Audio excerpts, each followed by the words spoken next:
Alrighty, guys. So first topic for Unit 3 is going to be balancing chemical equations. And so a chemical equation is just a way that we represent a reaction. So easy way to think about it, you mix stuff and then you make stuff. That's chemistry in a nutshell, okay?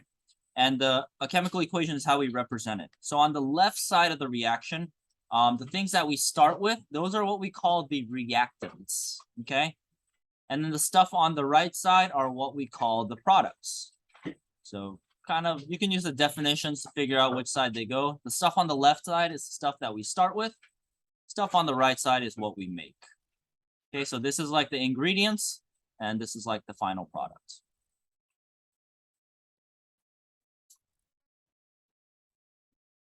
So you might notice that there are numbers inside of the equation. So hopefully you guys are comfortable with the molecular formulas. So this small number called the subscript, again, it tells you how many of each element you have. So the small number tells you what the molecule is made out of. This big number right here is called the coefficient, and it tells you how many of that molecule you have. So if you guys notice, H2, the small 2 tells you that this molecule has 2 hydrogens. It's made out of 2 hydrogens. But the big number 2 tells you that there's 2 of those H2 molecules. Okay, that's what it represents. So the big number tells you how many of the whole molecule you have. And then the little number tells you what that molecule is made out of. And you guys don't need to know the names, coefficient and subscript.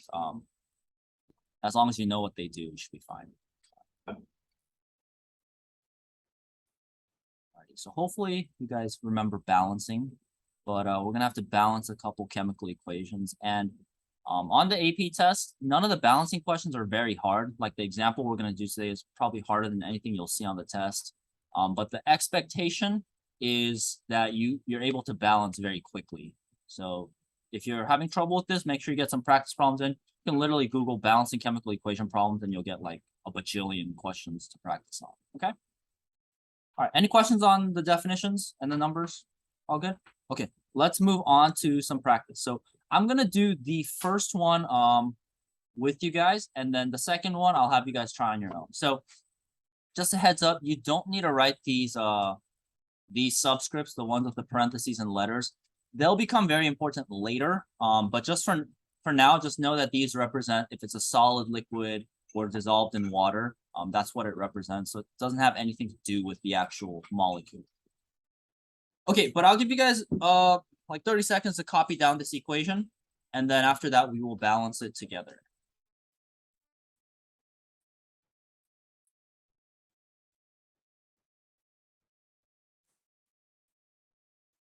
So we're doing 3.1 together. So take about 30 seconds to copy it down.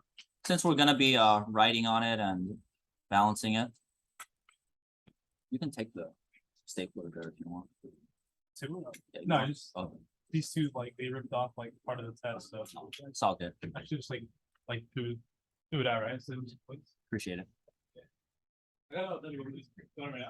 No, I'll take it later. Alrighty, guys. So let's go over how to balance. So if you guys have a method that you like to use, please feel free to use it. I'm going to teach you guys the method that I like to use and that I teach for all my chem classes. But what you do is you want to make a table real quick with all the elements that are in there. So if you guys notice, there's a sodium. So I'm just going to make a quick table, write Na. There's a hydrogen and there's oxygen. And for a balanced equation, you'll always have the same elements on the left and right side. So I like to make a table like this. And then this left column represents the stuff on the left side, the reactants. And the column on the right represents the products. And I like to make this arrow kind of go where the arrow, or this line go where the arrow is, so you know that you're splitting it up there. But again, if you're comfortable doing it a method that another teacher taught you or that you figured out, feel free to use it. Doesn't matter how you balance, as long as you balance it correctly at the end. All right, so what we're going to do is we're going to count how many of each element is on the left and right side. So let's start with the left side. How many sodiums are on the left? 1, good. How many hydrogens? And then oxygen? Perf. Good. All right, let's go to the right side. How many sodiums? 1. Oxygen? Oh, yeah, hydrogen. Sorry, I went out of order because I like to go that way. But yeah, 3 hydrogens because there's 1 here and 2 here, and then 1 oxygen. So something like that. So even though these hydrogens are split up, you want to make sure you count the total. So yeah, that's how we got 3. All right, so it's called balancing because it's basically a balancing game. You just want to add to the side that has fewer of an element until you get the same number of each. So if you guys notice, which of these 3 elements are not balanced? Yeah, because it's 2 and 3. So you want to make sure they have the same number. So you want to add to the side that has fewer. So the left side has fewer. So we're going to add a hydrogen. Unfortunately, you can't just add an H like that, because if you do that, you're introducing a new molecule into the equation. Think of it as you're adding something to the recipe. Like you're trying to make a PB&J, it's bread, jelly, and peanut butter, right? If you add another molecule in there, it's like all of a sudden you're saying like, hey, I'm gonna throw in soda. Like you're changing the recipe. You got to keep the recipe exactly the way they give it to you. So instead of just adding an H, you have to add the whole molecule that contains your hydrogen. So all you're doing is adding what's already in the equation. You're not touching the equation or adding a new chemical in there, okay? So if I add another H2O, how many hydrogens are on the left side now? 4, yeah. There's the 2 that we started with, and then we add 2 more when we add a water molecule. So it's 4, but that also changes our oxygens too, right? So how many oxygens do we have? 2, perfect. So we added an H2O. Ah, bless you. Okay, but now we messed up our oxygen and our hydrogen is still not balanced, right? So we're gonna have to go to the other side, the side that has fewer, and add more of those molecules. So you notice we only got NaOH, so we're gonna add NaOH. That's the only thing that has oxygen. So if we do that, we have 2 sodiums, 2 oxygens, and we have 4 hydrogens. Okay. Which is good for us because we balance the hydrogen and oxygen. We just need to balance the sodium. And lucky for us, we have a sodium by itself already in the recipe, right? In the equation. So we just add 1 more. That gets us to 2. And everything is balanced. All right, so from there, we just need to add the coefficients and the numbers in the front. So we just count up how many total we have. So how many total NAs do we have? 2. How many total waters? And we got 2 of this. And we didn't add any of these guys, so it stays 1. So you can write a 1, but you don't have to. You can just leave it blank, and that automatically represents just 1. Okay. All right, so there you go. This is your balanced equation right here. Again, if you notice, we didn't change anything that was in the equation, right? We just put numbers in the front of the molecules, and that's it. Okay. Any questions on that? All right, yeah. Is it possible, like, that you can't just do it, just can't balance? No. Yeah, it's physically impossible because of, we'll talk about it later, conservation of law of mass, or law of conservation of mass, switch up the words. But it's like, if you start with the same amount of something, you have to end up with the same amount. Yeah, it's a closed system. But yeah, good question. So yeah, if it's not balancing, that means you messed up somewhere, so you gotta redo your math. Okay, so I'm gonna give you guys 2 minutes to try 3.2. Again, you can use whatever method you like. I don't really care if you do it my method. I won't take it too personal. And then after that, we'll go to the answers. Just a heads up, this is harder than anything you'll probably have to do on the AP test. So if you're good with this, then you should be in good shape in terms of the balancing part. Okay, so I'm not gonna go over this step by step just because for the sake of time. I'm just giving you the answers. The coefficients are 2, 6, 2, and 3. Okay, so that's about as hard as it'll get in this class. Usually AP test likes to keep it to 2 and 3. You'll rarely see stuff with like anything higher than 3. Okay.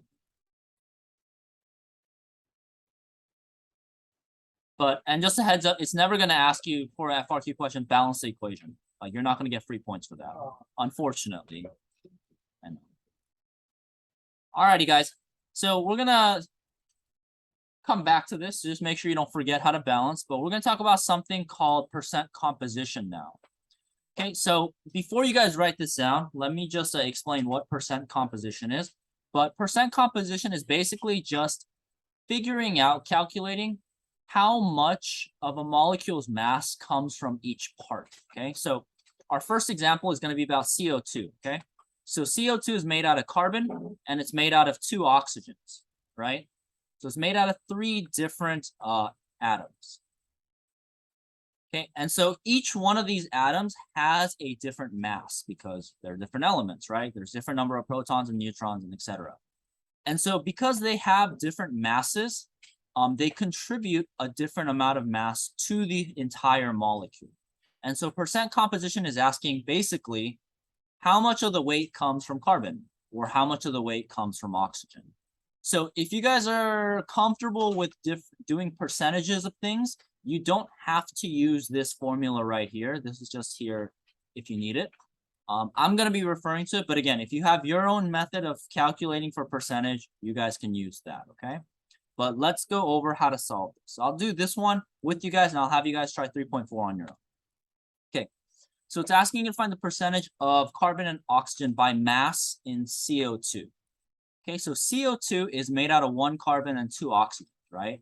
And so let's start with the carbon. We're going to start with the percent composition of carbon. And so basically, we just need to figure out how much of CO2's mass comes from carbon. So we need 2 things in order to find a percentage, right? We need to find what we're looking for, and we need to find a total. So we are looking for carbon. So what we're going to do is we're going to go to the periodic table, and we're going to find the atomic weight of carbon. So let's go to carbon. Okay, what's the atomic weight of carbon? Yeah, 12.01. Now, I'm going to give you guys a quick tip that's going to save you a billion hours. But for carbon, we just use 12. Everyone uses 12. No one uses 12.01, and you'll use carbon a lot this year. So those 3 clicks, 0.01, I'm going to save that for you. Okay, and that'll add up to millions of hours. Okay, so carbon has an atomic weight of 12. You don't have to write 12.01. Even if you want to be really safe, just do 12. You don't have to do 12.01, okay? So 12.01. Now, how many carbons are inside of CO2? 1. So we can just plug and chug into the equation. How many atoms of the element? There's 1 carbon. Each carbon is 12. And we want to find the formula weight or the total weight of the molecule. Now, we're working with CO2. We just said carbon is 12. What's the mass of oxygen? 16, right? You go to oxygen and it's 16.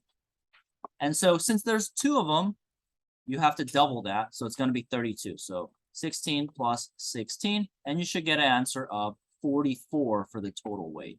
So the total mass is going to be 44. So for our equation, very simple. It's just 12 divided by 44 times 100%.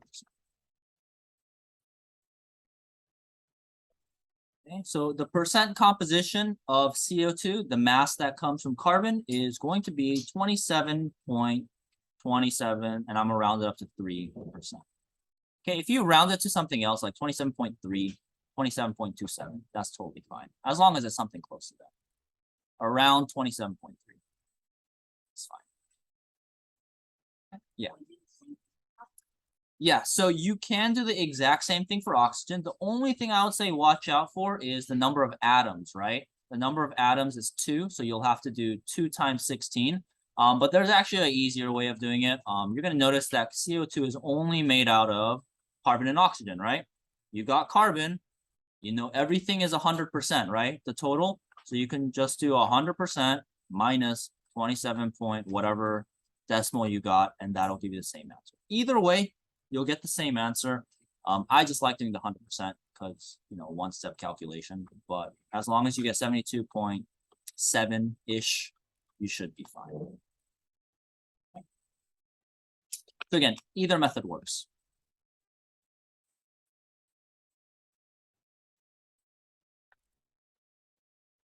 Alrighty, any questions? Think you could try one on your own? Alrighty, so I'll give you guys maybe 3 minutes, 1 minute for each to find the mass percentage of carbon, hydrogen, oxygen inside of, this is fructose, basically sugar. Cool. Okay, so for your total mass, you should have gotten 342, something like that. AMU. Okay, again, carbon you can just do 12, hydrogen you can just do 1, and oxygen you can do 16, and that's how we got that. And for the percent composition of carbon, should have gotten about 42.105% carbon. Something close to that's fine. Should have gotten 6.433% hydrogen. And then last but not least, 51.462% oxygen. So as long as you got values similar to that, you should be on the right track. Yes. I should have asked this like the first time, No, you chilling. but for when we're rounding and stuff, should we use like more precise measurement for like labs, like practical uses? Yeah, practical use definitely. Yeah. So that's where sig figs comes in, but it's just so annoying to do those. Like as a chem teacher, I don't use them. 3 numbers after decimal usually pretty good enough. This is like as precise as you want to get. Good question though. Alrighty, let's move on to the next topic. We're gonna talk about moles, and by moles I don't mean those ugly animals that live in the ground. They're not cute. Have you seen? Oh my god. No. They're disgusting. Dude, you're finna tell me that this looks cute. You're finna tell me this is cute. This is cute. Dude. They have smaller eyes than me. My god. What is this? Dude, this is freaking nightmare fuel. Demon spawn. It's disgusting. Dude, look at this. What is this? Oh my gosh. Maybe I'm picking the ugly ones. Well, I mean, hey, I don't judge, but they're pretty disgusting. Hey, you know what? Anyway, we are unfortunately we're not talking about those moles. Okay, so in chemistry, moles are a unit of measurement. It's a way that we count atoms. So if you guys imagine a drop of water, everyone close your eyes. Close your eyes, guys. Think about a drop of water. I'm gonna tell you guys how many atoms. Well, you guys actually close your eyes. Okay. Anyway, so in one drop of water, there are 1 billion trillion atoms. Okay, so a lot. So what is that? 19 zeros? 14 zeros, sorry.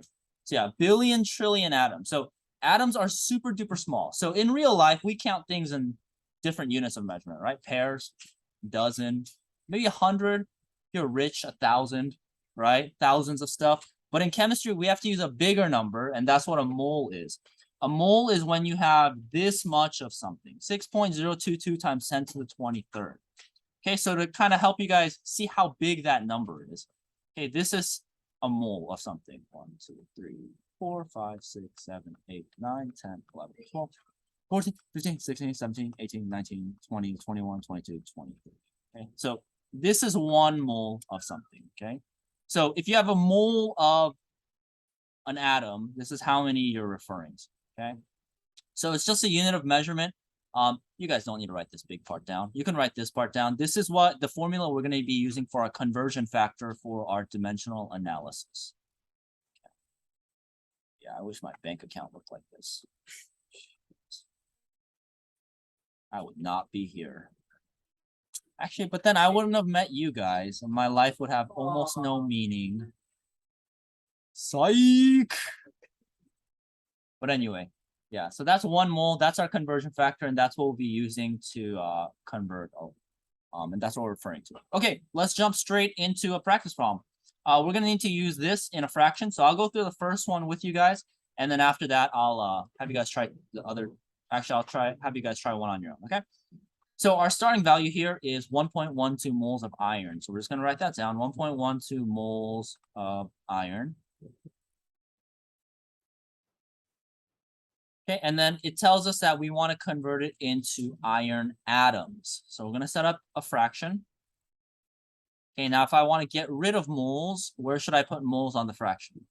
Bottom, good. You're going to put moles on the bottom, and you want to put what you're looking for on top. So you want to find iron atoms.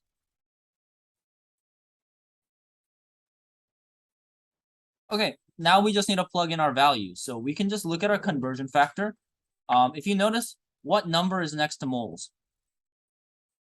1. Yeah. So I'm not trying to trick you guys. Thank you.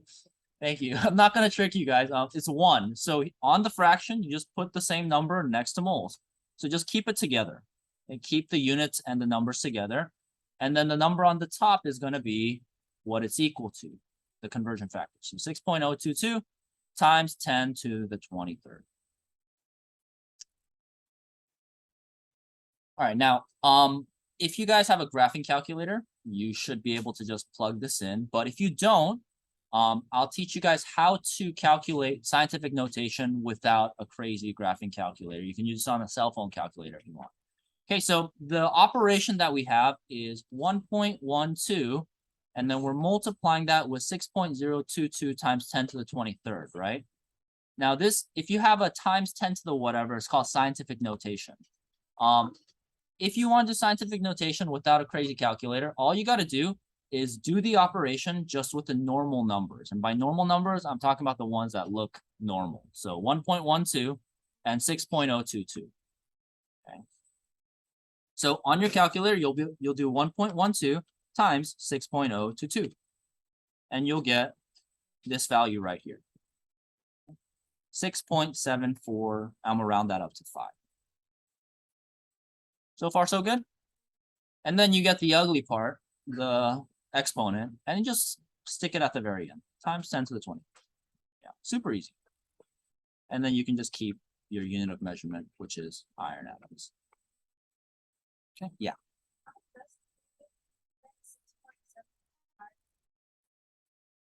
I would recommend just doing times 10 to the power. Yeah, on the AP test, they're not gonna like E.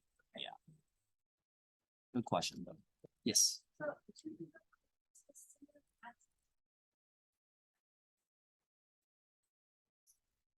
Yes, yeah. You'll get basically the same answer. Maybe the decimals might be a little different, but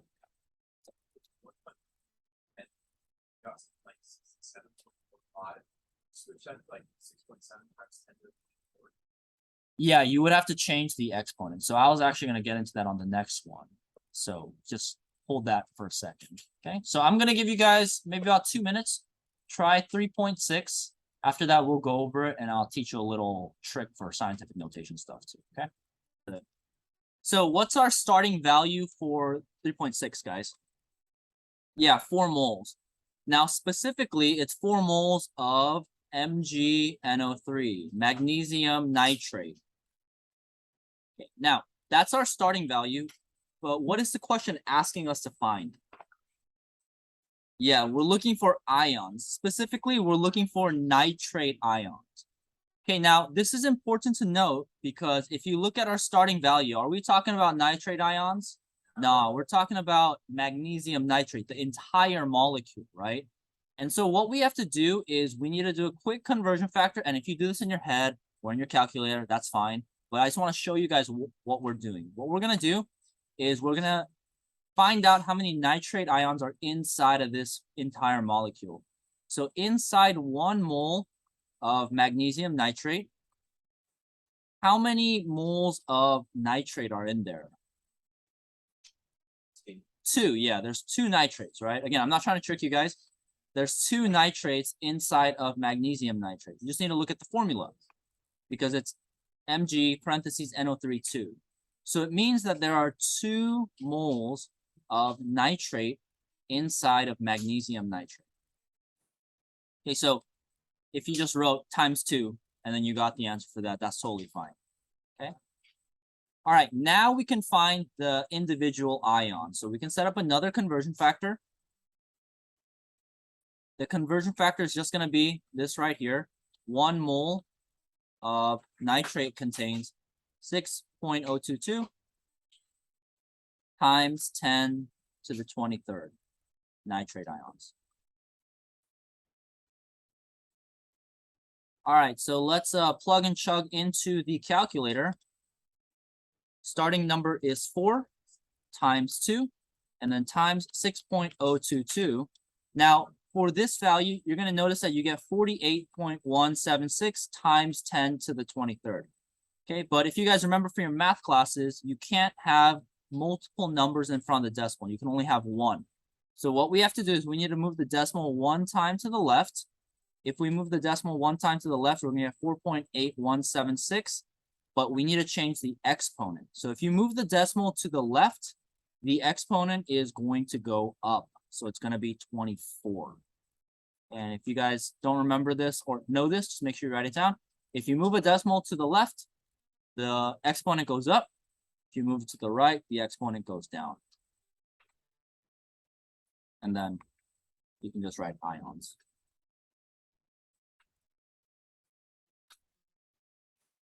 So just make sure you guys are careful when you guys are doing these problems that you look for exactly what the problem asks you for. It's very easy to not multiply by 2 because you find, magnesium nitrate molecules, but the problem's asking for nitrate ions. Just keep that in mind, okay?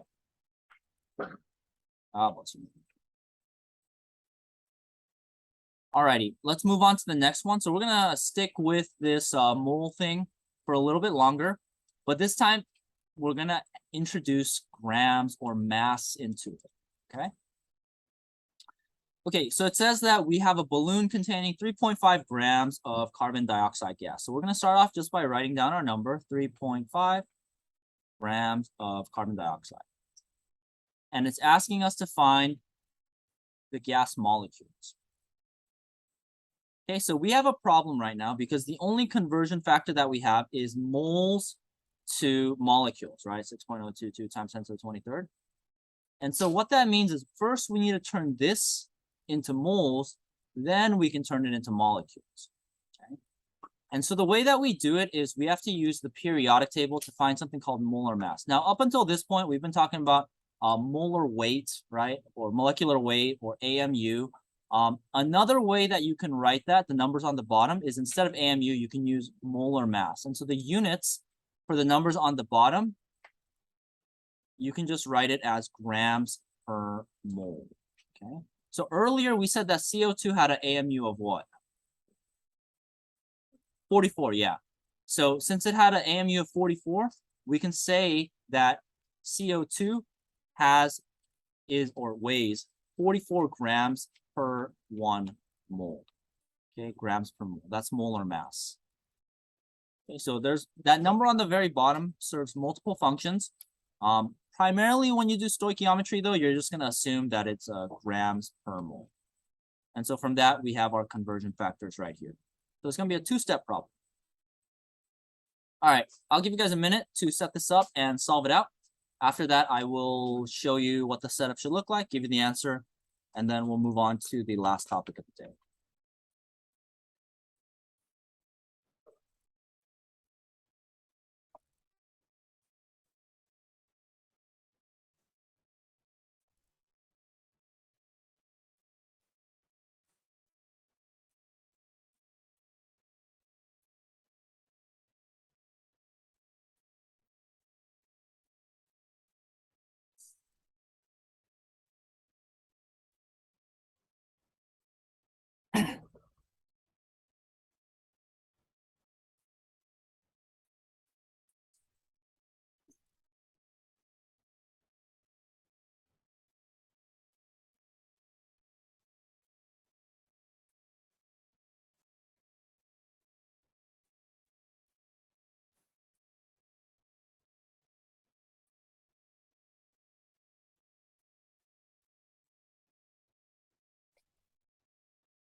Alrighty, guys, so you should get a setup that looks something like this. Should have converted grams to moles using this factor right here, the molar mass.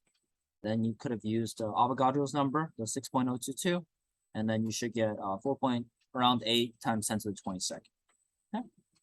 Any questions on that? Alrighty.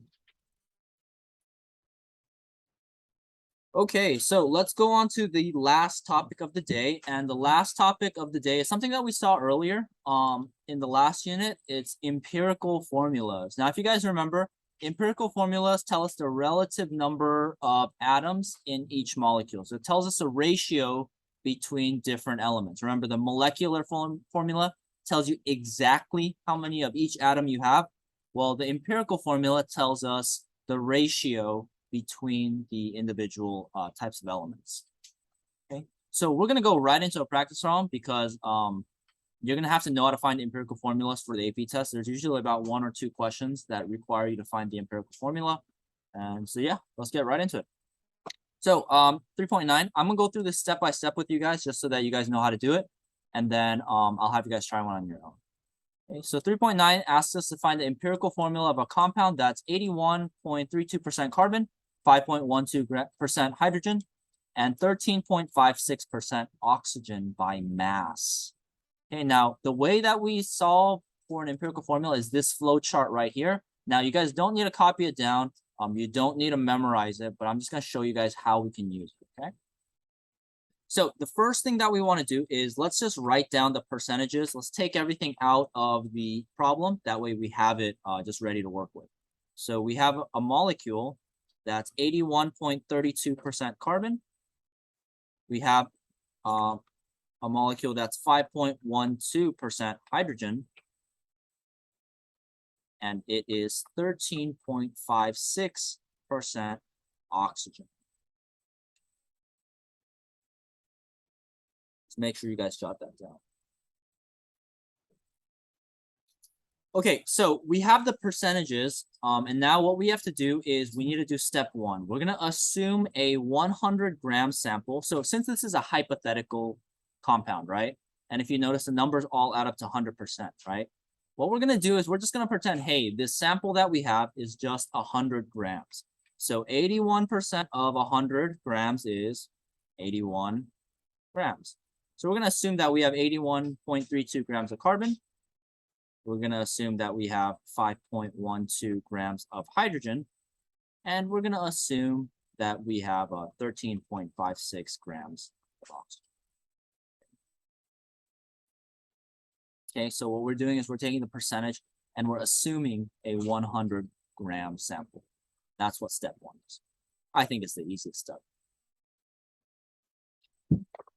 Step number 2 is we need to convert all of these into moles. So what we're going to do is we're going to look at the periodic table and we're going to change the grams into moles. So we got to use the molar mass. So let's take a look at carbon. What's the molar mass of carbon? 12, exactly. So we need to set up our fraction. 12 grams of carbon per 1 mole of carbon. We look at hydrogen. What's the molar mass of hydrogen? 1, yeah, 1 gram per mole. And then we're going to have, lastly, oxygen, which is 16 grams per 1 mole. Okay, so I'm going to give you guys 45 seconds to calculate or convert from grams to moles. After that, we'll go into the last step.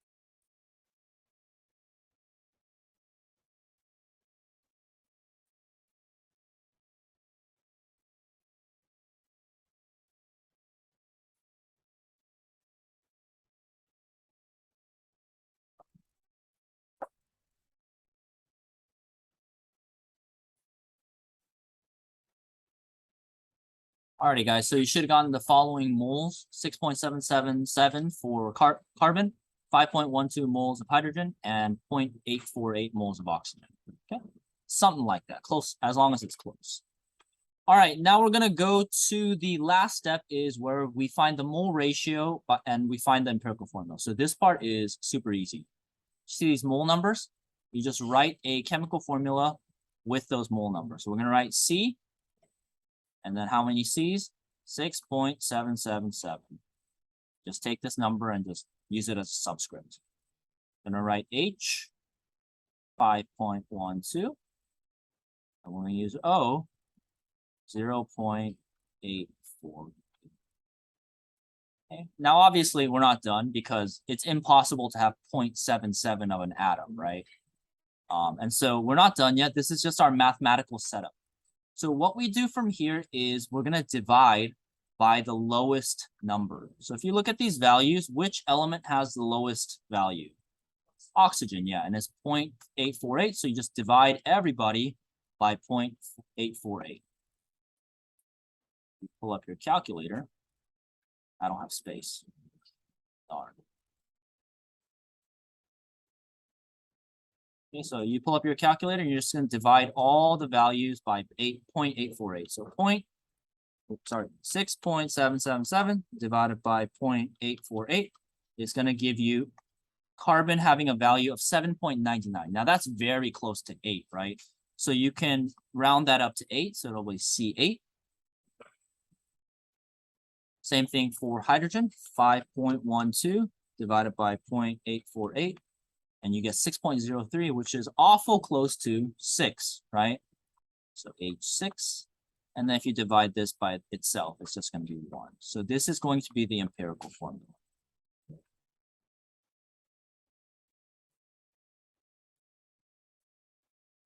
Alrighty, so that's how you calculate empirical formula. Yeah. If we weren't rounding, I'm guessing we'd get exactly 8. Yeah, but I mean, it's because we round for these as well. Like we rounded 0.01, and that's why we get something that's a little bit off. But as long as it's close, you can round it down. Now, I will let you guys know, and I want you guys to try 3.10 for while you guys are studying. Because 3.10, you're gonna get a value that's kind of in the middle. I'll just let you know. It's gonna be 1.3, and so 1.3 you cannot round because it's too close to, or it's too far away from the values for rounding up and down. So I'll let you guys kind of think about how to solve that one out. So we'll end on a cliffhanger. So yeah, try 3.10. I'll go over it next time when you guys come back.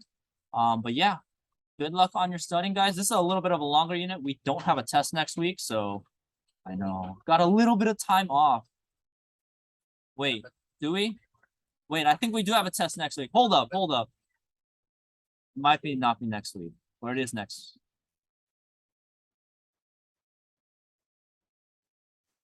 Never mind. Test next week. Sorry. 21st. Wednesday.